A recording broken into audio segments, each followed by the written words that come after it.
তেজ গৰম হৈ যোৱা এটা গান হয় আপোনালোকে যেটো গীত আজি লৈ আহিছো এই গীতটো যোগেদি আসলতে বহুতখিনি কথাই কৈ গ'ল ৰাজীৱ দাই তেজ আপোনালোকৰ হসাকৈ গোটে গা গৰম হৈ আহিব কাৰণ বৰ্তমান সময়ত আপোনালোকে গম পাইছে এতিয়া বৰ্তমান আমাৰ কাৰ যিখন আইন বলবৎ হৈ গ'ল অসমত আৰু ইয়াৰ পিছতে এতিয়া কি পৰিস্থিতি হয়তো আমাৰ অসমবাসী ৰাইজে ভুগিব লাগিব হেয়া হয়তো আপোনালোকে অনুমান কৰিব পাৰিছে গতিকে বহুত এটা হসাকৈ অসমীয়া হিচাপে বহুত দুখ লাগিছে যেটো কাৰ আইনখন আমি সকলোৱে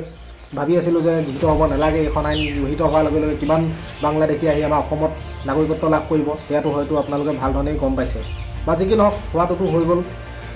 এতিয়া যেটো গান আনিছো এই গানটো আপোনালোকে উপভোগ কৰক অৰ্থপূৰ্ণ এটা গীত এই গীতটোৰ মাধ্যমেদি কিন্তু বহুতখিনি কথাই আসলতে কৈ পেলাইছে ৰাজীৱ দাই বহুতখিনি কথা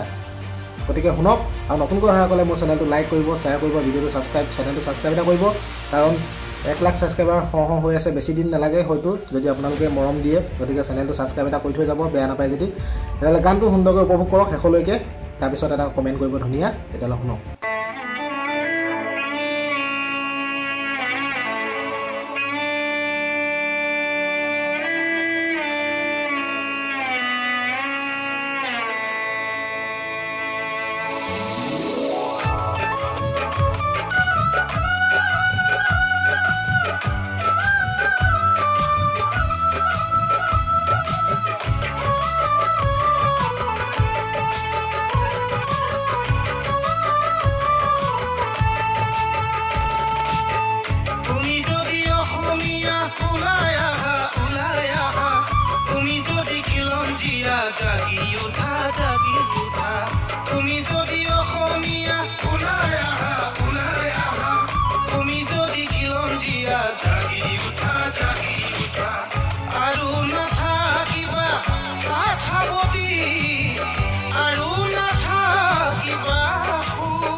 আশাবতী